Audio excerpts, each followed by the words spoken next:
चलिए पढ़ना स्टार्ट करें। मौलिक अधिकारों का टॉपिक पढ़ रहे थे हम। भाग 3, अमेरिका से लिए मौलिक अधिकार। क्या कहलाते हैं संविधान का? Magna carta. अब बातचीत बिल्कुल बंद कर दो, ये इंपॉर्टेंट टॉपिक है। आधा पढ़ा भी दिया था, आर्टिकल 12 से लेके 35 तक। हम पढ़ तो आर्टिकल्स रहे थे, पर उससे हमने दूसरा चैप्टर जोड़ लिया। आर्टिकल्स हमें पढ़ने हैं 395, 12 से 35 का एक अलग से चैप्टर है, इसलिए मैंने रिलेट कर दिया। इसके बाद का चैप्टर नहीं पढ़ाऊंगी, वहां से अभी पढ़ा दूंगी। ऐसे ही इससे अगला पार्ट 36 से 51, ये भी एक चैप्टर है। अगले चैप्टर्स हैं ये। इस चैप्टर से 2 अगले चैप्टर कंप्लीट हो जाएंगे, आधों को पता ही नहीं चलेगा, वो बैठे रहेंगे। इन दोनों चैप्टर्स को अलग से नहीं पढ़ाऊंगी, इसमें रिलेट करके पढ़ा रही हूँ। ये भाग 3, ये भाग 4, इसमें लिखे हैं आपके DPSP और इसमें लिखे हैं फंडामेंटल राइट्स। 12 से 35, अभी भी कुछ नालायकों को अकल नहीं है कि बात नहीं करनी। भाग 3, 12, 13, इसका तुमसे सीधा लिंक नहीं था। 12 में राज्य की परिभाषा थी, स्टेट की डेफिनेशन थी, और 13 में लिखा था, इसमें स्टेट को डिफाइन किया था। और इसमें 13 में लिखा था कि अगर कोई भी लॉ बन जाता है तो उसके खिलाफ कहाँ सुनवाई है? सुप्रीम कोर्ट उसको रिव्यू कर सकता है कि गड़बड़ तो नहीं है, और गड़बड़ है तो आपके मेरे हित के लिए आर्टिकल 13 के तहत हर कानून को सुप्रीम कोर्ट देख सकता है, सरकार ने अपनी पावर का मिसयूज तो नहीं कर लिया। इसके बाद मेरे तुम्हारे हम सब आम लोगों के राइट स्टार्ट हुए थे। 14, 15, 16, 17, 18, इन सब में इक्वालिटी की या समानता की बात की गई थी। बराबरी, कहाँ कहाँ बराबरी थी? लॉ के सामने, जाति पाति पर, धर्म पर, जेंडर पर। ये नौकरियों में, पेपर में नौकरियां नहीं लिखते, पेपर में लिखते हैं लोक नियोजन।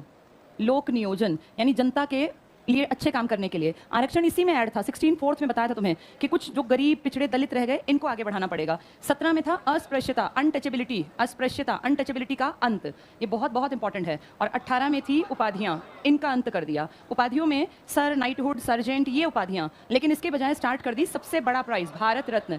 इसके बाद पद्म, पद्म के अक्षर घटते जाएंगे, विभूषण, पद्म भूषण और पद्मश्री। ये नागरिक सम्मान है, किसी को भी मिल सकते हैं, जाति पाति, धर्म, जेंडर का, आप कहाँ पैदा हुए कोई फर्क नहीं पड़ता। ये 4, ये है इंडिया का सबसे बड़ा नागरिक सम्मान। पेपर में आएगा भारत का सबसे बड़ा तीसरा नागरिक सम्मान, तो किसका नाम करोगे? भूषण।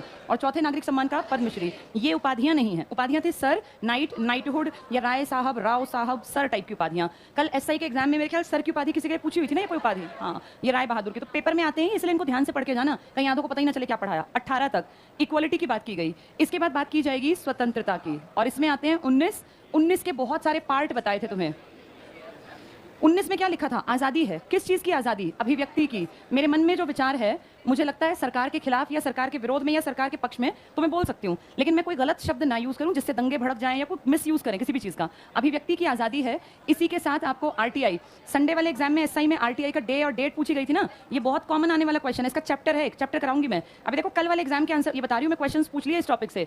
RTI दिवस पूछ लिया था, कब मनाते हैं? RTI के 2 इंपॉर्टेंट दिवस हैं, एक जून में, एक अक्टूबर में। पेपर में जून वाला आ गया था। जून में ये लागू की गई थी 15 जून से, लेकिन उसके बाद फिर ये 12 अक्टूबर से जनता के लिए लागू किया गया था। जब ये डिटेल में चैप्टर आएगा तो उसको बहुत अच्छी तरह पढ़ेंगे। विचार किसने दिया, इंडिया में कब से काम हुआ, कब जाके इस पे किस राष्ट्रपति ने साइन किए। कल था ये SI के एग्जाम में। तो अभिव्यक्ति की आजादी, RTI की आजादी, और भारत में कोई भी आदमी जिसका मन करे अपने घर पे झंडा फहरा सकता है। पहले झंडा फहराना सिर्फ सरकारी दफ्तरों पर पॉसिबल था, जो सरकारी ऑफिसेस थे। और आपके यहाँ जो जिंदल परिवार है ना, जिंदल परिवार जिनके घर में MP भी रहे, जो बहुत रिच स्टील किंग कहलाते हैं, जिंदल परिवार ने अपने किसी प्रेमिसेस में किसी जगह पे भारत का झंडा फहराया हुआ था। किसी ने शिकायत कर दी, पुलिस वाले आए और बोले सर ये झंडा हटाइए। झंडा पूरा ऊंचा भारी भरकम, बहुत इज्जत के साथ फहराया हुआ था। तो जिंदल परिवार ने कहा क्यों हटाएं झंडा? भाई हमने क्या बेइज्जती थोड़ी की है, देश की रिस्पेक्ट करते हैं मन से, इसलिए फहरा रखा है। तो कहा ये आपका राइट नहीं है। जिंदल परिवार ने कहा राइट नहीं है तो हम फिर कोर्ट में जाएंगे, ये क्यों नहीं है राइट, ये देश का नुकसान थोड़ी है। जिंदल परिवार ने चैलेंज किया सरकार के इस दावे को कि आप झंडा नहीं फहरा सकते। और क्योंकि झंडा फहराना देश से जुड़ा टॉपिक था, तो ये सीधे सुप्रीम कोर्ट में गया। सुप्रीम कोर्ट मौलिक अधिकारों की बात करने लगे। सुप्रीम कोर्ट में सुनवाई चली 2002 से, और 2004 तक ये सुनवाई चलते चलते फाइनली कहा गया कि ठीक है, जितनी दलील हुई, पेश हुए, वकीलों ने अपनी दलील दी, सरकार ने अपना वकील किया, और फाइनली जाके सुप्रीम कोर्ट ने एनालाइज करके कहा झंडा फहराना इज्जत का परिचय देता है और अच्छी बात है अगर आप अपने देश की इज्जत करते हैं। बस कुछ चीजों का ध्यान रखना, झंडे का कपड़ा फटा हुआ ना हो, झंडा उल्टा मत फहरा देना, कुछ बेसिक चीजें जिन्हें कहते हैं आचार संहिता, जो आपको ध्यान रखनी पड़ती हैं। लेकिन अगर आप उनको फॉलो करते हैं और आप झंडा फहराते हैं तो झंडा फहराना आपका मेरा मौलिक अधिकार है, कोई हमें मना नहीं कर सकता, बस टर्म्स एंड कंडीशंस के साथ है, ये ध्यान रखना। तो 2004 में जिस दिन 26 जनवरी थी, इससे ठीक 2 दिन पहले बैठक होती है, 24 जनवरी 2004 को, और हमारे सुप्रीम कोर्ट, माननीय सुप्रीम कोर्ट उस दिन फैसला देते हैं कि अब के बाद जिसका मन करे अपने घर में, दफ्तर में, कहीं भी, आप सरकारी विद्यालय में या प्राइवेट विद्यालय में, संस्थान में, अपने मेन तो अपना घर था या अपनी बिल्डिंग, यहां आप झंडा फहरा सकते हैं। किस डेट के बाद फाइनल हो गया? इस टाइम पे आपके राष्ट्रपति डॉक्टर एपीजे अब्दुल कलाम थे। एपीजे अब्दुल कलाम इंपॉर्टेंट है ये दोनों। ये पूछते हैं आरटीआई झंडा फहराने का अधिकार और अभिव्यक्ति आप करते हैं अखबारों से, तो ये अखबारों की या प्रेस की स्वतंत्रता, ये पेपर में आएगा प्रेस की आजादी किस आर्टिकल में गिवन है, तो तुम कहोगे 19A में, जिसमें स्वतंत्रता की बात है। वहां प्रेस भी आजाद है, प्रेस आपके विचारों को रखे, अगर आप अच्छा लिखते हैं, अच्छा बोलते हैं और प्रेस आपके विचार छापना पसंद करती है तो छापे विचार, यहां से विचार आगे चलते हैं। ये आपके देश के प्रति इज्जत, ये आपका हक है ताकि आप सरकार से अपने से जुड़ा, भाई मेरा पैसा कहां गया, मुझे हक है जानने का, मुझे इन्फॉर्मेशन का अधिकार है, राइट टू इन्फॉर्मेशन। ये सब अभिव्यक्ति के प्रकार हैं। किस आर्टिकल में लिख दिए?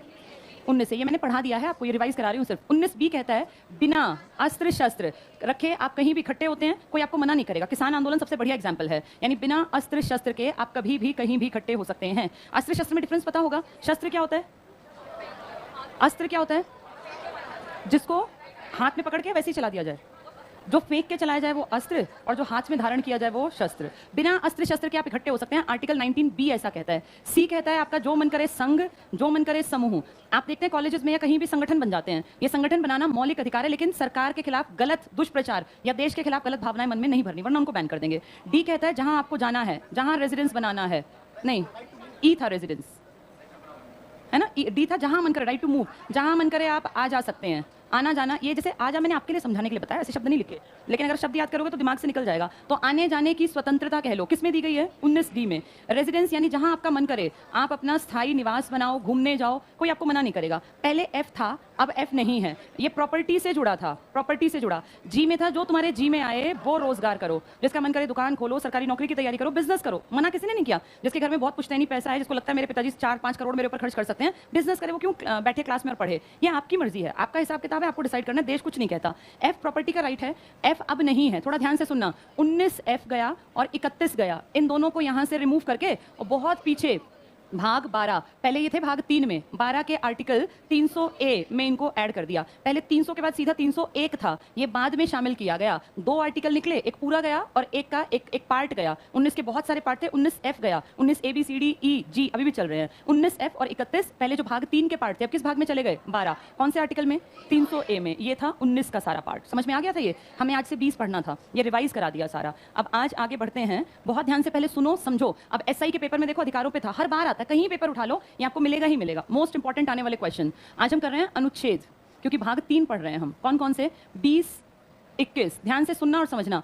आर्टिकल 20 कहता है आप में हम सब इंडियंस बहुत फ्री हैं, और अगर किसी को पुलिस पकड़ लेती है गलत जुर्म में और कहती है तूने अपराध किया जबकि उसने नहीं किया, तो उसको पुलिस सजा नहीं दे सकती, केस बना देती है ना पुलिस, फिर केस की सुनवाई होती है। जब तक किसी इंसान का अपराध या उसका दोष सिद्ध ना हो जाए, उसके खिलाफ पुलिस के पास पूरे सबूत ना हो और कोर्ट केस में सबूत से जो जज है वो सेटिस्फाई ना हो, तब तक उसको सजा नहीं मिलेगी। ये सजा जैसे 10 साल की सजा है, लाइफ इंप्रिजनमेंट है, ये तब मिलती है जब किसी इंसान के दोष की क्या हो जाती है? सिद्धि। भाई प्रूव हो गया कि हाँ इसने किया है क्राइम। अगर कोई नहीं प्रूव कर पाया, देखा ना कितनी बार क्रिमिनल्स निकल जाते हैं, गवाहों को मरवा देते हैं, चेंज करवा देते हैं, ब्राइब दे देते हैं, ऊपर भ्रष्टाचार की पहुंच है। तो जब तक किसी अपराधी का दोष सिद्ध नहीं होगा उसे सजा नहीं मिलेगी। ऐसा किस आर्टिकल में लिखा है? 20 में। ये नुकसानदायक है फायदेमंद? ये बहुत फायदेमंद है और नुकसानदायक भी। फायदा इसलिए क्योंकि भगवान ना करे तुम में से किसी को पुलिस पकड़ ले, कोई उसको मिला नहीं, पुलिस आधी बार क्या करती है जब कोई नहीं मिलता ना तो किसी को भी उठा लेती है और उसको मारती है, पीटती है, वो इतनी मार पड़ती है कि बाद में कहता है हाँ मैंने क्राइम किया है, और फाइनली जाके उसके ऊपर फिर चार्ज लग जाते हैं, फंस जाता है। कितनी बार तो इंडिया में बेगुनाह लोग फंस जाते हैं। ये बेगुनाह लोग कम से कम एक मन में शांति रखें कि पुलिस के सामने मार से हमने डर से कह दिया, लेकिन अगर हमने सच में अपराध नहीं किया, हमारे खिलाफ कोई प्रूफ नहीं है, तो फिर हम बच सकते हैं। तो जब तक किसी इंसान का दोष सिद्ध नहीं होगा तब तक क्या नहीं मिलेगी? ये बहुत अच्छी बात है, वरना पुलिस किसी को उठा के ले जाती, केस सॉल्व रोज कर देती, होता नहीं है केस, अपने आप ही उठा के किसी को दोषी बना देती। तो ये आपके मेरे लिए फायदे की चीज है। लेकिन नुकसान ये है कि कई बार अपराधी इस चीज का फायदा उठाते हैं और दोष सिद्ध करने के सारे गवाही मिटा देते हैं, उस कंडीशन में नुकसानदायक है। 21 वेरी वेरी वेरी इंपॉर्टेंट, ध्यान से समझना। कभी ना तो ये सस्पेंड होगा, ना तो यहां से हटेगा, और समाप्त तो कभी हो ही नहीं सकता कभी भी। जितने मैंने अभी पढ़ाए आपको ये सब खत्म हो सकते हैं, सस्पेंड हो सकते हैं, लेकिन आर्टिकल 21 कभी समाप्त और सस्पेंड नहीं होता। कारण इसमें लिखा है आप में हम सब लोगों को इंडिविजुअल फ्रीडम है, हमें व्यक्तिगत स्वतंत्रता है। अब ये क्या होती है? एक बार क्लास में राउंड लगाओ, जिसके पास किताब नहीं निकालो उसको। व्यक्तिगत स्वतंत्रता क्या होती है ध्यान से समझो। हर आदमी, जैसे ये लगा था पिछले साल कर्फ्यू लगा, कहीं कहीं ये पेंडेमिक के चलते आपने देखा पुलिस ने निकलना मना कर दिया। ऐसा हुआ कि घर में आके पुलिस ने चेक किया हो कि आप क्या कर रहे हैं, या घर में किसी को बेड़ियों में लपेटा हो। हम सब लोग अपने घर में व्यक्तिगत रूप से क्या थे? स्वतंत्र। जिसके पास किताबें नहीं, निकलते जाओ, यहाँ बात नहीं करनी किसी को भी। जिनके पास भी किताब नहीं है तुरंत चले जाओ, इसको दोबारा ना बोलना पड़े। अब मेरा टाइम बिल्कुल खराब मत करवाओ। तो हम सब किस तरह से फ्री हैं? इंडिविजुअली। आप मैं हम बिल्कुल फ्री हैं, क्योंकि हमें कोई आके हमारे घर में बेड़ियों में नहीं जकड़ेगा। व्यक्तिगत स्वतंत्रता होना बहुत बहुत जरूरी है। जल्दी से निकालो सबको, ये बात करेंगे ना जिनके पास किताब नहीं, पढ़ ही नहीं सकता, बिना किताब के कोई भी नहीं पढ़ता। चलो जल्दी से आ जाओ। व्यक्तिगत स्वतंत्रता, ये बात समझ में आ गई? तुम और मैं इंडिविजुअली बिल्कुल फ्री हैं। हो सकता है हमारे बाहर निकलने पे प्रतिबंध हो, अभिव्यक्ति पे प्रतिबंध हो, तुम झंडा ना फहरा पाओ, ऐसा हो सकता है देश में। अगर आपके देश में इमरजेंसी लगती है ना, तो ये सब अधिकार छीन लिए जाते हैं। सिर्फ कौन सा अधिकार आपका लास्ट तक चलेगा? व्यक्तिगत स्वतंत्रता। इसको आप कह देते हैं जीवन का संरक्षण। ये बहुत ज्यादा आता है पेपर में, जीवन का संरक्षण। आपकी मेरी लाइफ सेफ और सिक्योर है इस देश में। कोई सरकारी ऑर्डर नहीं आ सकता कि जनता को मार दिया जाए, कभी ऐसा नहीं होगा। हम सब लोगों को जिंदा रहने का हक भारत के संविधान ने दिया, और ये एक ऐसा आर्टिकल है जो चाहे आपातकाल लगे, चाहे कितनी बड़ी विपदा आए देश पे, न ये यहाँ से हटेगा और न ही ये कभी भी समाप्त होगा। बाकी सब हट जाएंगे। हो सकता है दोष सिद्धि को कोई सुने ही ना, पकड़ के सीधे जेल में। जब इंदिरा गांधी ने इमरजेंसी लगाई थी ना, तो बहुत सारे लीडर पकड़ के जेल में बैठा दिए थे, बड़े बड़े लीडर्स। अपराध की दोष सिद्धि फिर भी पॉसिबिलिटी है छीन ली जाए, लेकिन कौन सी चीज कभी नहीं छीनी जाएगी? जीवन का संरक्षण और व्यक्तिगत स्वतंत्रता। किस आर्टिकल में है ये? 21 के बाद पहले 22 हुआ करता था, लेकिन बीच में 21A आया। ये आया 1 अप्रैल 2010 को। क्यों? क्योंकि ये कहा कि अच्छा जीवन अगर जीना है तो आपको शिक्षा लेनी पड़ेगी। अनपढ़ आदमी का जीवन आगे आगे अच्छा होगा नहीं। देखो हमारे दादा के टाइम में लोग अनपढ़ थे, अच्छा जीवन जीते थे, तब जरूरत नहीं थी पढ़ना। लेकिन अगर आप में से कोई अनपढ़ है आज, या आपके घर में कोई अनपढ़ है, तो गारंटीड वो अब अच्छा जीवन नहीं जी पाएगा। हमारे पेरेंट्स के टाइम तक अनपढ़ भी पैसा कमा लेते थे। आज के टाइम में ना शिक्षा बेसिक नीड हो गई। आप 10 लोगों में बैठे हैं तो आपको शर्म आती है अगर आप शिक्षित नहीं है। 3 इडियट्स का वो डायलॉग याद है? एक वो अमीर रणछोड़ दास चांचड़ था, वो क्या कहता है कि लोग वैसे तो मेरे सामने सलाम ठोकते हैं, लेकिन पीठ पीछे मुझे अंगूठा छाप कहते हैं, और मैं नहीं चाहता मेरा बेटा भी अंगूठा छाप बने। तो आप देखो शिक्षा की इंपॉर्टेंस कितनी है। आप किसी भी पद पे बैठे हैं, आपकी इच्छा हमेशा रहती है मेरी औलाद पढ़ी लिखी हो। इसका मतलब पढ़ना लिखना बहुत जरूरी है। पुराने टाइम में कुछ चला, अब नहीं चलेगा। शिक्षा जीवन का आधार है। अच्छी शिक्षा है तो आप अच्छे बन जाएंगे, आपका जीवन अच्छा होगा। पैसे कमाना जीवन नहीं होता। कई लोग सोचें कि कई अनपढ़ भी अमीर होते हैं, यहाँ अमीरी का कोई ताल्लुक नहीं है। अच्छा जीवन जीने के लिए शिक्षित होना जरूरी हो गया, क्योंकि अच्छा जीवन जीने की समझ पैदा होती है जब आप पढ़ लिख जाते हैं। अब लाइफ बहुत बदल गई। आज से 50 साल पहले पढ़ाई के बिना सब खुश रहा करते थे। आज पढ़ाई बेसिक नीड है। आप घर से बाहर निकलिए, आपको फील होगा पढ़ा लिखा होना बहुत जरूरी था। तो जीवन से शिक्षा को जोड़ा, और जीवन लिखा था आर्टिकल 21 में। तो शिक्षा किस में लिख दी? 21A में, और इसको नाम दे दिया RTE, राइट टू एजुकेशन। अब ध्यान से समझो, ये 2 साल आएंगे पेपर में, 2002 और 2010। गलत कोई सा नहीं है, हर एक क्वेश्चन की लैंग्वेज से इसका आंसर बदल जाएगा। 2002 में RTE को लागू नहीं किया। ये पेरेंट्स की ड्यूटी बना दी कि आप अपने बच्चों को अपने घर में एक अच्छा माहौल दें, उनको बैठने की जगह हो, लाइटनिंग हो, प्रॉपर एयरी वेंटिलेशन हो, बच्चे को बेसिक चीजें दे दो ताकि कम से कम वो पढ़ लिख के काबिल बन सके। आप अमीर नहीं है कोई बात नहीं, सरकारी स्कूल में नाम लिखवा दो, सरकार उसको कॉपी किताब पेंसिल सब देती है, सरकार सब कुछ देती है बच्चे को, आप सिर्फ उसको माहौल दे दो। यानी पेरेंट्स को कह दिया कि आप बच्चे के लिए क्या क्रिएट करें, एक अच्छा वातावरण। ये पेरेंट्स के ऊपर थोपा नहीं, पेरेंट्स को कहा आपकी ड्यूटी है। भाई ड्यूटी निभाना अच्छी बात होती है। आपने अगर ये बच्चे पैदा किए हैं तो कम से कम एक ड्यूटी निभाओ कि 6 से 14 साल के बच्चे को एक अच्छा माहौल दो। अब तुम उसमें नहीं आते हो, ये सिर्फ 6 से 14 साल के बच्चे के लिए था। अब तुम ये कहो कि हमें अच्छा माहौल नहीं मिलता तो तुम्हारी गारंटी कोई नहीं लेता। हमारा संविधान भी कहता है 14 साल के बाद बच्चा अपने आप कमा खा सकता है, ट्यूशन पढ़ा ले। 15 साल का बच्चा 7-8 साल के बच्चे को ट्यूशन देके और अपने घर का माहौल अपने आप बना ले। ये इतने की गारंटी लेता है कॉन्स्टिट्यूशन। आपकी पढ़ाई की कोई गारंटी नहीं है। ये बच्चे पहली से लेके और 8वीं क्लास तक के हैं।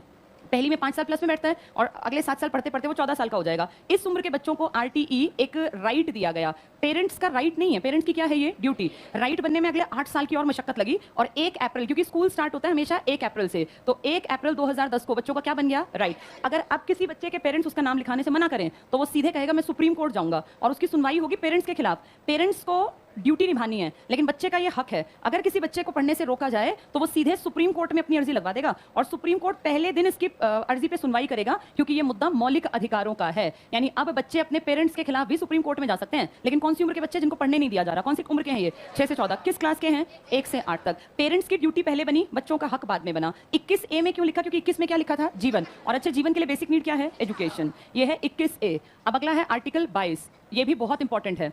ये कैदियों का है, अपराधियों का है। अभी मैंने कौन सा कहा था अपराध दोष सिद्धि वाला? 20 ना? 20 का तुम्हारे मेरे जैसे लोग अगर गलती से फंस जाएं तो जब तक सिद्ध नहीं होगा अपराध तब तक सजा नहीं मिलेगी। ये है बहुत बड़े लेवल पे कोई क्राइम करने वाला। क्राइम क्या? वो तो मिस्टेक ना कह के उसको ब्लंडर कहा जाता है, कि ऐसी बड़ी भयानक गलती जो देश का नुकसान करे। इसमें मेनली आतंकवादी टाइप के लोग आते हैं। अगर मान लीजिए पुलिस, CBI, IB, CID सब एक्टिव है, और उन्हें पता चलता है कि कोई बहुत सारे लोग, एक गैंग पूरा गलत चीजों में इन्वॉल्व है, और वो उस तक पहुंच जाते हैं, उनको क्राइम कल करना है, कल वो कहीं बम गिराने वाले हैं या कहीं बॉम्ब एक्सप्लोजन होगा, उससे पहले पुलिस ने उनको पकड़ लिया, तो जानते हैं उनको पहली सजा मिल जाएगी। ये सजा ऐसी नहीं होगी हम जैसी। 22 आर्टिकल कहता है अगर पुलिस को किन्हीं लोगों पे बड़े लेवल पे गड़बड़ करने का शक है, और ये शक नहीं होता, इसके लिए प्रूफ होते हैं उनके पास, कोई 2-4 आदमी पकड़े जाएं, उनका सारा सिस्टम पकड़ ले पुलिस, तो कहते हैं ऐसे लोगों को जब पकड़ा जाएगा तो उनको पकड़ने के बाद पहली चीज उनको कारण बताना होगा, उनको कारण बताया जाए। दूसरा, उनको अपनी पसंद के वकील से बात करने का मौका दिया जाए। और तीसरा, ऐसे जब बड़े अपराधी पकड़े जाते हैं तो इनको 24 आवर्स के अंडर, ये पेपर में आया था पिछली बार लड़कियों के में, पिछले हफ्ते जो लड़कियों का पेपर था ना, SI से पहले किसका था? लड़कियों का HSSC कांस्टेबल का, उसमें था ये कितने घंटे के अंदर गिरफ्तारी के बाद पेशी करनी होती है, याद है तुम्हें?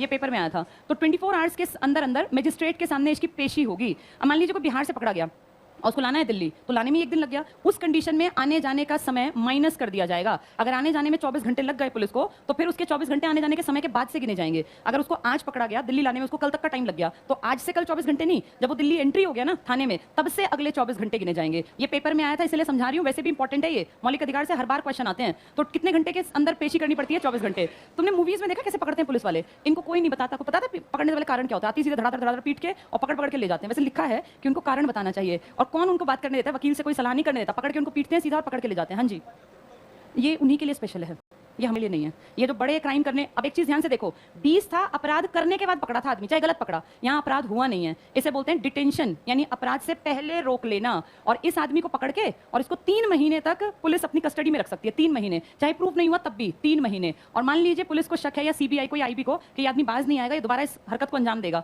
तो फिर एक बोर्ड बनता है, प्रतिवेदन बोर्ड। उस बोर्ड से ये लोग बातचीत करते हैं और फिर अगले 1 महीने तक और इसको कस्टडी में रखते हैं। और कस्टडी में बैठा के नहीं रखते, कस्टडी में इनको खूब पीटते हैं, इनके तार कहाँ से जुड़े हैं, किसने पैसा दिया, सब पता लगा लेते हैं। तो ऐसे खूंखार अपराधी हैं ये। इनसे जुड़ा कौन सा आर्टिकल है? हाँ, इन्होंने अपराध किया नहीं है, इनको अपराध करने से पहले पकड़ लिया। 20 वाले में क्या था? अपराध हो चुका, चाहे सही पकड़ा गलत पकड़ा हमें नहीं पता, लेकिन अपराध की दोष सिद्धि होगी तो सजा मिलेगी। यहाँ अपराध किया नहीं है अभी, इनको पहले से पकड़ लिया। और कितने महीने पकड़ के रखा? 3 महीने। ये बहुत नुकसान करने वाले लोग होते हैं। ये आम ये नहीं कि जेब कतरा है 100 रुपए चुराएगा पकड़ लो, ऐसे को नहीं पकड़ना। ये पकड़ना है जो बहुत बड़ा कोई बड़ी षड्यंत्र या साजिश रच रहे हो उनको। ये आर्टिकल 22 है। 23 क्या कहता है? अब अगला आर्टिकल शुरू हो गया, 23 और 24। अब तक तुम पढ़ रहे थे स्वतंत्रता वाले। सबसे पहले क्या पढ़े थे? समानता। फिर क्या पढ़े? स्वतंत्रता। समानता कितने से स्टार्ट थी? 14 से लेकर 18। स्वतंत्रता थी 19 से लेकर 22। अब 23-24 है शोषण के विरुद्ध अधिकार, है ना? एक्सप्लॉइटेशन ना हो, शोषण के विरुद्ध। कॉन्सेप्ट को समझना वरना फंस जाओगे। शोषण के विरुद्ध, कोई हमें एक्सप्लॉइट ना कर पाए। क्या क्या लिखा है? आर्टिकल 23 कहता है कोई तुमसे बंधुआ मजदूरी नहीं करा सकता। बंधुआ मजदूरी समझते हो? पुराने टाइम में किसी ने, मान लो किसी बड़े जमींदार से गाय खरीदने के लिए पैसे लिए, अब उसने गाय खरीदी आज से 100 साल पहले, उसकी गाय खरीदते ही मर गई, अब वो गरीब है, पैसा लौटा नहीं सकता, तो बेचारा वो कहता था मैं मेरा बेटा आपके पास बंधुआ मजदूर है, यानी आप जब कहेंगे पूरी लाइफ हम आपके लिए काम करेंगे, कोई रुपया नहीं लेंगे। इसे कहा जाता बंधुआ मजदूरी। ये ठीक था या गलत था? गरीब आदमी ही बंधुआ मजदूरी करता था, अमीर कोई नहीं करता था। आर्टिकल 23 ने कहा आज की डेट में कोई आपसे बलात् मतलब जबरदस्ती श्रम करवाए कि नहीं तुझे मेरे यहाँ काम करना पड़ेगा, या कोई आपसे बंधुआ मजदूरी करवाए, या कोई आपको इस तरह से एक्सप्लॉइट करे, तो आप सीधे सुप्रीम कोर्ट जा सकते हैं कि जी ये मुझे एक्सप्लॉइट कर रहा है, मुझसे काम करवा रहा है लेकिन मुझे पैसा नहीं दे रहा। बलात्, श्रम कराना, बंधुआ मजदूरी और चाइल्ड लेबर भी इसी में आता है, ये भी नहीं करवा सकते आप। खासकर लिखा हुआ है आर्टिकल 24 में 14 साल से कम उम्र के बच्चे को आप कारखानों में, खानों में, खदानों में, बम बनाने की फैक्ट्री में या किसी खतरनाक काम पे नहीं लगा सकते। कितनी उम्र से कम के बच्चे को? क्योंकि 14 साल को वैसे भी देखो आरटीआई में रखा गया है, ये आरटीई में, राइट टू एजुकेशन। तो एजुकेशन छुड़वा के कहां उसको खदान में काम पे लगा रखा है, पुलिस पकड़ लेगी। ये उसका फंडामेंटल राइट है। आर्टिकल 24 में लिखा है 14 साल से कम उम्र के बच्चे को खतरनाक कामों पे, खदानों में या कहीं ऐसे काम पे नहीं रखना। यहां कहा गया है औरतों को, बच्चों को या किसी भी आदमी को भी बंधुआ मजदूरी पे या बलात् श्रम में इन्वॉल्व नहीं रखना। अगर कोई ऐसा करता है तो सीधे सुप्रीम कोर्ट का रास्ता पकड़ लो, आपको बचाने के लिए है ये 23 और 24। इसके बाद 25, 26, 27, 28 अब इनका नाम बदलेगा। ये एक जैसे हैं, इन सबको कहते हैं हम धार्मिक स्वतंत्रता। आपको आपके देश में कोई भी धर्म अपनाने की, उसको सेलिब्रेट करने की आजादी है। क्या इंडिया में कोई अपना धर्म बदल सकता है या नहीं बदल सकता? जिसका मन करे हिंदू बनो, मुसलमान बनो, ईसाई, तुम्हारी मर्जी। क्या एक साथ सारी कम्युनिटी का धर्म बदलवाया जा सकता है? फिर पुलिस आ जाएगी। अगर धर्मांतरण बड़े लेवल पे होगा तो पुलिस कार्यवाही करेगी। 25 कहता है आप सब लोग फ्री हैं अपने धर्म के काम करने में। सिख लोग पगड़ी पहनते हैं, हेलमेट पहनने की जरूरत नहीं है। कृपाण धारण करते हैं, कोई दिक्कत नहीं है। जैन लोग जानते हो 2 तरीकों से धर्म में, उनके बहुत पहले 2 तरीके इजाद हुए थे, संथारा और संलेखना। ये पेपर में आती हैं दोनों विधियां, क्या हैं सुन लो। जैन लोग अपनी लाइफ को पुराने टाइम में ये मानते थे कि अगर हमने कोई गड़बड़ कर दी, हमसे कोई पाप हो गया, हमने कोई गड़बड़ की है, तो उसको हम जीते जी खत्म कर लें ताकि अगला जीवन अच्छा रहे। तो वो अपने आप को कष्ट देके अपने प्राण त्यागते थे। कष्ट कैसे? जैसे कोई मान लो बहुत बड़ा राजा है, आपने चंद्रगुप्त मौर्य का नाम सुना है? देश का पहला राजा यही तो था। इसका गुरु कौन था? चाणक्य। इससे पहले इंडिया में कोई राजा नहीं था, छुटपुट छुटपुट राजा थे। ये अखंड भारत का पहला राजा बनाया था चाणक्य ने। तो चंद्रगुप्त मौर्य ने बहुत बढ़िया जीवन जिया, राजशाही, दुनिया भर का पैसा, आडंबर, सब कुछ बहुत बढ़िया, पूरा भारत इसका। लेकिन फाइनली इसको फील हुआ कि मैं अंदर से खुश नहीं हूँ, मेरा मन दुखी है। और उस टाइम में भी देखो लोगों को डिप्रेशन होता था, बस पता नहीं था। ये बहुत दुखी हुआ। इसके टाइम में 12 साल अकाल पड़ा और सारी जनता इसके देखते देखते मरती चली गई, जानवर मर गए, फसल नहीं हुई, 12 साल लगातार। तो इसको बड़ा दुख आया कि मेरे सामने मेरे प्रजा कैसे मर रही है। इसने एक बड़ा यज्ञ करवाया। उस यज्ञ में देश भर के जो इंटेलिजेंट उस टाइम के लोग थे पहुंचे। उनमें ही एक आदमी था जिसका नाम था भद्रबाहु, वो भी गया। जैन मुनि थे वो बड़े। भद्रबाहु से इन्होंने थोड़ा बातचीत की कि क्या हुआ, मैंने क्या गलती की, मेरी जनता क्यों मेरे सामने मेरे बच्चों के समान है, क्यों मर रही है? तो उसने कहा इसका कारण तुम हो। उसने कहा मैं कैसे कारण हूं, मैं तो 12 साल से अपने राजकोष से इनका पेट भर रहा हूं।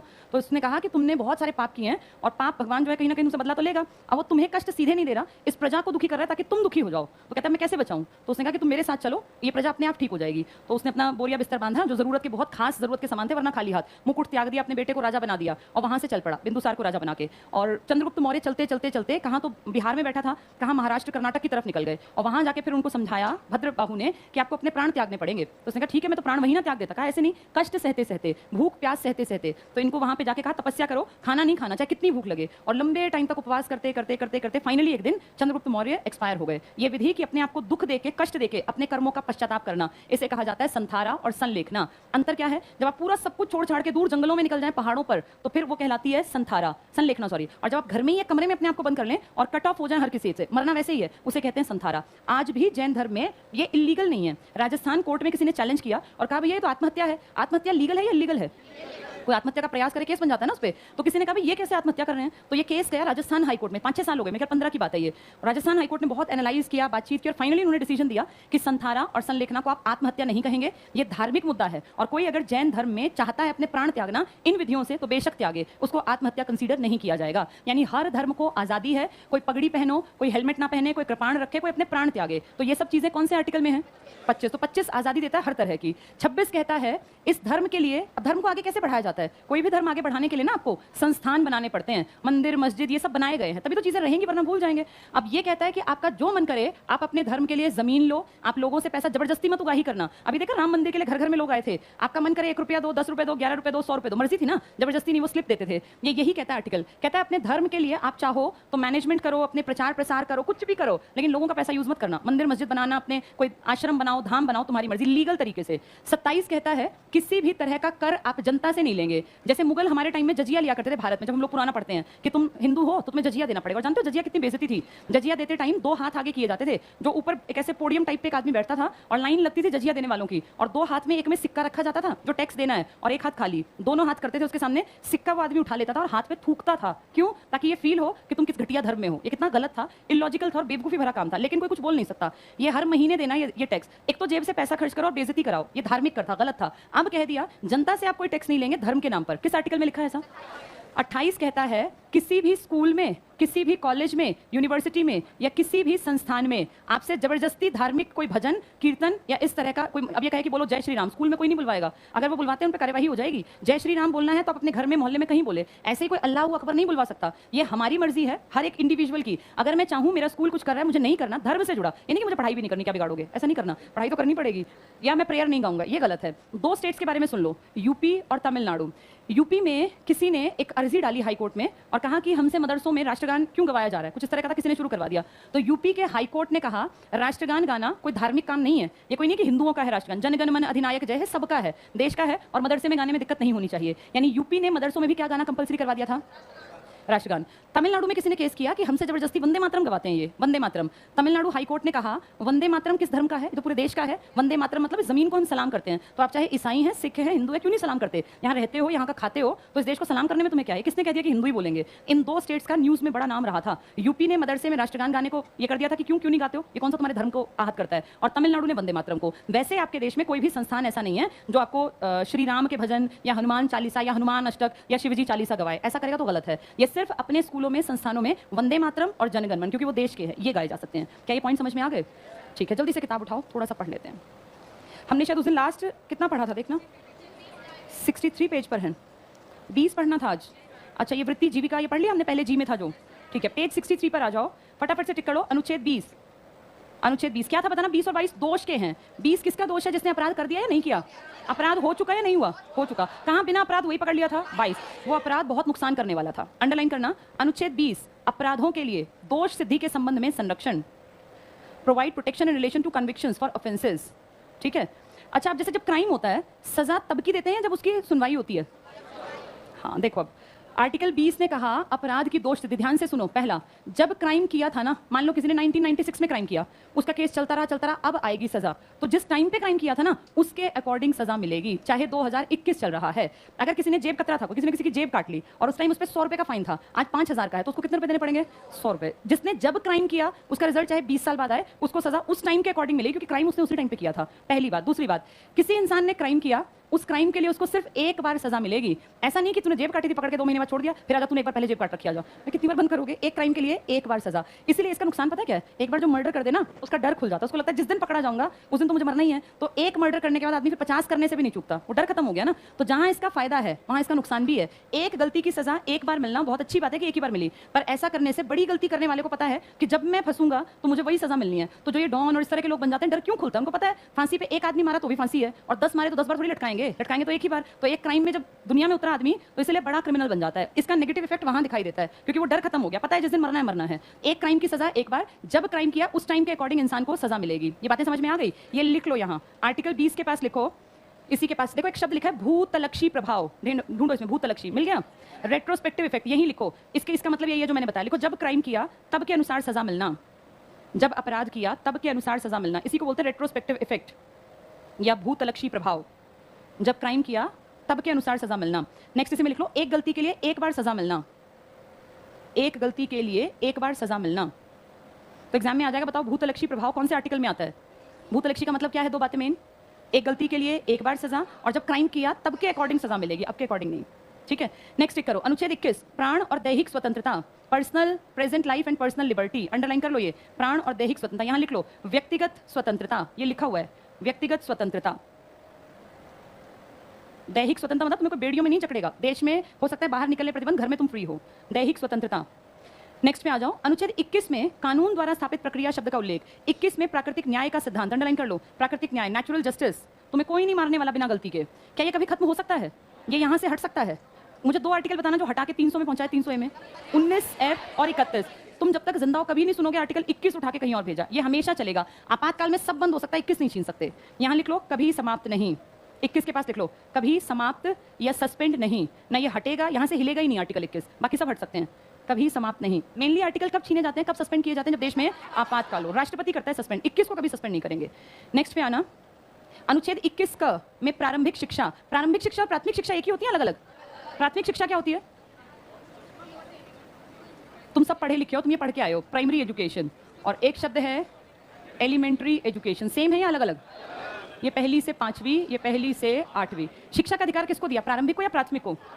प्रारंभिक को। पहली से 8वीं को है ना? कितने साल का बच्चा है ये? 6 से 14 साल। कितने साल की मुफ्त शिक्षा है तुम्हारे यहाँ? 8 साल की। 6 से 14 में 8 ही आएंगे ना, तो ये 8 साल तक पहली से 8वीं का बच्चा है, फर्स्ट से और 8th क्लास का बच्चा, इसको RT दिया गया। एलिमेंट्री एजुकेशन मतलब पहली से 8वीं, लिख लो यहाँ, आधो को ये भी नहीं पता। प्राथमिक मतलब होती है 1st to 5th, और ये है 1st to 8th, फ्री है 1st to 8th के लिए। प्रारंभिक शिक्षा लिखा हुआ है देखो, इंग्लिश में एलिमेंट्री एजुकेशन, उसका मतलब बताया क्लास 1st to 8th। कितनी उम्र के बच्चों को फ्री दी गई है? पहली से 8वीं, बुक में दिया है ये, पढ़ो इसको। अनुच्छेद 21 का में प्रारंभिक शिक्षा के अधिकार का उल्लेख है। अनुच्छेद 21 का, वेरी इंपॉर्टेंट, सेकंड लाइन पीछे, संसद द्वारा शिक्षा का अधिकार विधेयक 2009 1 अप्रैल 2010 से लागू किया गया। 1 अप्रैल को क्यों लागू किया गया? क्योंकि एडमिशन ही 1 अप्रैल को होता है नई क्लास में, इसीलिए। विधेयक पूछेंगे कब आया? 2009 में। ये तुम्हें मैंने बताया रखा है, विधेयक हमेशा पहले आता है बाद में वो मिलता है, बताया था ये। तुम्हें एक अनुसूची बताई होगी 11वीं और 12वीं पढ़ाई होगी, इसमें बताया होगा 73वां संविधान संशोधन 74वां, ये बताई होगी 1992 के दिसंबर में, और लागू हुई है अप्रैल 1993 में। ये बात नहीं बताई? यही तो है, अधिनियम पहले आता है, एक्ट 4-5 महीने बाद बनता है। तो RT एक्ट कब लागू हुआ? लागू हुआ तो 1 अप्रैल, लेकिन कब आ गया था? 2009 में। ये इंपॉर्टेंट, और दोनों तरह से क्वेश्चन आता है। अब जो छोटी सी बात को नहीं समझता गलत कराता है, ये टिक कर लो 2009, और लागू हुआ 2010 में। विधेयक पूछे तो 2009 टिक करके आना, हाँ लागू 10 में। अगला पॉइंट पढ़ो, प्रारंभिक शिक्षा का अधिकार 6 से 14 वर्ष की आयु के लिए, अंडरलाइन कर लो 6 से 14 वर्ष। नेक्स्ट भी टिक करना, अनुच्छेद 22 कुछ दशाओं में गिरफ्तारी और निरोध से संरक्षण प्रदान करता है, वेरी इंपॉर्टेंट, निवारक निरोध का उल्लेख, प्रिवेंटिव डिटेंशन इज मेंशन्ड। यहाँ लिखो 3 बातें, लिखो पहला पॉइंट 22 आर्टिकल में लिखो, बताओ क्या थे 3 पॉइंट बताए थे अभी मैंने। अपराधी, उसने अपराध नहीं किया, कर दिया अपराध या नहीं किया, उस पर शक है कि अपराध करेगा, बहुत बड़ा अपराध करेगा, तो क्या करेंगे? उसको पकड़ते टाइम उसको कारण बताएंगे। लिख लो पहला पॉइंट, कारण बताना आवश्यक, कारण बताना जरूरी। वैसे कोई बताता नहीं है, सीधे जाके बहुत पीटते हैं और उनको मारते पीटते ही लाते हैं, लेकिन लिखा है कि बताना पड़ता है कारण। सेकंड लिखो, क्या लिखोगे? उसको अपने वकील, अपनी मर्जी के वकील से सलाह करने का, लिख लो मर्जी के वकील से सलाह लेने का अधिकार, मर्जी के वकील से सलाह लेने का अधिकार। और तीसरा लिखो कितने घंटे में पेशी कर देंगे? हाँ लिख लो, आने जाने का टाइम ऐड करेंगे 24 में, माइनस करेंगे, लिख लो पकड़ने के 24 घंटे के अंदर, 24 घंटे के अंदर पेशी करना जरूरी। वकील जो इतने बड़े अपराधी होते हैं ना, वो अपने वकील हायर कर सकते हैं। गवर्नमेंट वकील पता है किसको लेना पड़ता है? ये डीपीएसपी में है। जब अगला टॉपिक पढ़ेंगे तो और डिटेल समझ में आएगी। अभी सुन लो, ये पूछ रहे हैं कि क्या वकील गवर्नमेंट होता है? सरकार ने डीपीएसपी में लिखा था उस टाइम, बड़े बड़े लोगों ने। कई लोग बहुत गरीब होते हैं, क्राइम में जानबूझ के नहीं उतरते, मजबूरी सिचुएशन उतार देती है। और मान लो वो सच में ही गरीब था, उसने पहली बार मर्डर किया या उसने कोई आतंकवादियों के साथ हाथ मिलाया, पकड़ा गया और कहता है जी मेरे पास कोई वकील नहीं ना मेरे पास पैसे, उस कंडीशन में आपको सरकारी वकील मुफ्त मिलेगा। सरकारी वकील, पर मैं आपको बता दूं सरकारी वकील कभी इंटरेस्ट नहीं लेता आपके केसेस में। उसको सरकार से तनख्वाह मिलनी है, चाहे वो केस को जिताए या केस को हराए। प्राइवेट वकील आपसे पैसे हट सकता है, हर हियरिंग पे हटेगा। जितने लोग बहुत बड़े क्राइम करते हैं ना, वो कभी मत सोचना कि सरकारी वकील लेते हैं। वो सब अपने क्राइम के बड़े बड़े जो ये होता है ना कि भैया ये कुछ भी जिता सकते हैं, ऐसे भी लोग हैं जो सच में काले को सफेद और सफेद को काला बना देते हैं। उन लोगों को हायर करते हैं ये, ऐसे आम सरकारी वकील को कोई नहीं। सरकारी वकील बेचारे वो हायर करते हैं जिनके पास अफोर्ड करने के हिसाब ही नहीं है प्राइवेट वकील को, वरना प्राइवेट भी बहुत तगड़े वकील होते हैं, इनके बहुत पैसा खिला विला के बच जाते हैं। चलो नेक्स्ट टिक कर लो। लिख लिया तुमने तीनों पॉइंट? कितने घंटे में पेशी करानी है? आने जाने का समय इसमें से माइनस करना है, पेपर में था ये। नेक्स्ट पे आ जाओ। शोषण के विरुद्ध अधिकार, कौन कौन से 2 आर्टिकल शोषण के हैं? 23 और 24 अंडरलाइन करना। 23 मानव के दुराचार, बलात् श्रम, जबरदस्ती काम और बंधुआ मजदूरी के विरुद्ध अधिकार। 24 टिक कर लो। कारखानों जैसे खतरनाक कामों में 14 सालों से कम आयु के बच्चों को नहीं रखना। 14 की एज के बच्चे का एक और आर्टिकल भी था, 14 साल तक के बच्चे का, कौन सा था? 21A, वो भी तो 14 साल तक के था। ये भी किसकी बात कर रहा है? किस उम्र से कम के बच्चे को? 14 साल से कम, यानी 24 और 21A एक जैसे से थे, लेकिन वो शिक्षा का था, ये वैसे का। अगली हेडिंग कर लो। धर्म की स्वतंत्रता, धार्मिक स्वतंत्रता 25 से 28 अंडरलाइन करना। अनुच्छेद 25 नेक्स्ट लाइन, अंतःकरण की, धर्म को मानने, आचरण, प्रचार करने की स्वतंत्रता। धर्म परिवर्तन किया जा सकता है, किसी की परमिशन नहीं, लेकिन क्या राज्य धर्म परिवर्तन करा सकता है? फिर पुलिस आ जाएगी। अगले पेज पर आ जाओ। अनुच्छेद 26 कहता है धार्मिक कामों के प्रबंध को प्रबंधन कर लो, मैनेजमेंट। अपने मंदिर बनाओ, मस्जिद बनाओ, चर्च बनाओ, गुरुद्वारे बनाओ, तुम्हारी मर्जी। यहाँ लिख लो मैनेजमेंट, तभी ये मंदिर मस्जिद बनते जा रहे हैं। इसके बाद अगला टिक करना 27 सेकंड लाइन टिक करना। करों के संदाय, कर को सर्कल लगा लो। टैक्स मत मांग लेना कोई भी धर्म के नाम पे, कोई भी सरकार। करो, विशिष्ट धर्म की अभिवृद्धि के लिए कर नहीं मांगना, ये गलत है। यहाँ टैक्स लिख लो अपने आप, ऊपर मैनेजमेंट लिख लो, यहाँ टैक्स, फिर तुम्हें रटने नहीं पड़ेंगे, याद रहेंगे। ऊपर मैनेजमेंट, अपने मंदिर मस्जिद, यहाँ कर। और हाँ जैसे वो जबरदस्ती मना कर दो कि नहीं देते हम, मैं पुलिस में जा रही हूँ, फिर देखना कैसे स्लिप आएगी, फिर कोई स्लिप नहीं देगा। नेक्स्ट पॉइंट टिक करना। अनुच्छेद 28 शिक्षा संस्थाओं में, अंडरलाइन करो, शिक्षा संस्थान, यूनिवर्सिटी कॉलेज में धार्मिक शिक्षा में उपस्थित होने के बारे में स्वतंत्रता। तो स्कूल में जबरदस्ती है ओम भूर्भुवः स्वः गाना या मनमर्जी है? अगर ओम भूर्भुवः स्वः अगर कोई दावा कर देना कि ये तो भैया हिंदुओं का, किस उसमें लिखा है, कौन से वेद में लिखा है? ये ऋग्वेद के 10 किताबें हैं ना, 10 मंडल, तीसरे मंडल में श्लोक है ये। और ये लिखा है एक बहुत बड़े आदमी ने, जिनका नाम था विश्वामित्र, सुना? ऋषि विश्वामित्र, उन्होंने लिखा है ये, विश्वामित्र। तो ऋषि विश्वामित्र, अब अगर इसको देखें ना ध्यान से, तो ये हिंदू धर्म की तरफ इशारा करता है। इसमें जबरदस्ती नहीं चलेगी, इसमें कोई दावा करेगा तो फिर स्कूल को मानना पड़ेगा। लेकिन राष्ट्रगान गाना और राष्ट्रगीत गाना ये किसी धर्म की बपौती नहीं है, ये पूरे देश का फर्ज बनता है। यहाँ टिक कर लो, ये धार्मिक स्वतंत्रता है। तो 25, 26, 27, 28, 25 में क्या लिखा था? 25 में था जिसका जो मन करे उस धर्म को मान लो। एक पॉइंट लिख लो 25 में, पीछे निकालो जरा, यहाँ लिख लो सिख, ताकि तुम्हें याद रहे। लिखो सिख पगड़ी धारण कर सकते हैं, कृपाण धारण, सिख पगड़ी और कृपाण धारण कर सकते हैं। वो 25 का उल्लंघन नहीं है, मतलब 25 के अकॉर्डिंग है वो, कृपाण और पगड़ी धारण कर सकते हैं। इसी में लिखो जैन धर्म की संथारा और संलेखना विधियां आत्महत्या में नहीं आती। संथारा और संलेखना सामने लिख दिया मैंने, संथारा और संलेखना विधि आत्महत्या में नहीं आती, इन पे कोई केस नहीं बनेगा। हिंदू धर्म में कोई ऐसा करेगा तो केस बन जाएगा। 26 में क्या था, एक वर्ड याद रखें तो मैनेजमेंट। 27 में क्या था, टैक्स। 28 में क्या था, स्कूल कॉलेज में आज़ादी, हमारी मर्जी चलेगी। 29, 30, ये 29 और 30 अल्पसंख्यक के हैं, पर इनको मैं कल कराऊंगी क्योंकि आज डिटेल मेरी क्लास का टाइम हो गया एक्चुअली अगली का। 29, 30 और 35 तक कल पढ़ लेंगे। चलो